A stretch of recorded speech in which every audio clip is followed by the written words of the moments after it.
Hi everyone, I'm Thornton and today I want to talk to you about depression. Now those of you who have followed me for a while will know that I've struggled with depression on and off for years, for as long as I can remember, with the whole clinical depression diagnosis. I've done the antidepressant route, I've done the counselling, I've done lots of energetic stuff, I've done meditation, and now I've pretty much got a hold on it. But every now and then it'll come up and try to bite me on the backside.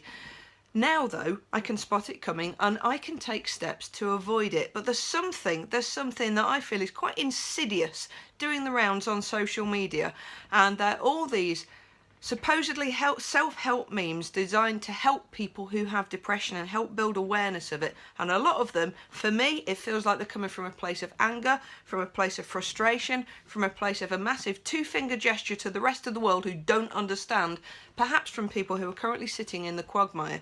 So things like depression is an illness and not a condition, you can't change it. Yes, I do believe it's an illness. Yes, I do believe, of course, it can be a chemical imbalance. Sometimes you do need to go and see the GP and seek help, but you can change it. You absolutely can. You might not be able to change that it's come and grabbed you, but you can absolutely choose to not stay in it. You can choose to actively take steps to say, I don't want to feel like this.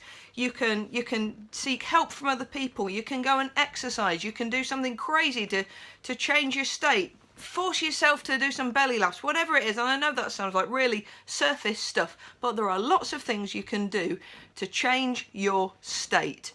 And here's the thing, for me, once you've suffered with depression, and I don't like using that term suffered because I don't want to suffer with anything, I'm in control of my life, but once you've had that clinical depression label, once you've been through it, you can see it, you can spot that condition walking towards you down the street, and you can see it coming and you can actively choose to not invite it in. Now when you sit there, if you're sitting in that quicksand feeling of it sucking you down, it's very, very difficult to choose to grab that rope, to choose to go and talk to someone, to choose to try and climb out, but choose you can. And it's not easy. It's absolutely bloody hard. It's fucking hard. It's not an easy thing to do at all, but you can choose to do it. And yes, there does need to be an education with people who've never been there, but that doesn't mean that those who are prone to bouts of depression have to sit there and stay in it and just wait for it to pass. You can choose to wait for it to pass, but you can choose to take action and kick it out. So if you see depression coming towards your door, yeah, by all means, if you want to invite it in for a cup of tea, fine, have a cup of tea with it. But then you tell it that actually you've got a very busy life, you've got a very full life, and now it's got to be booted out of the door and you get rid of it. So think about it.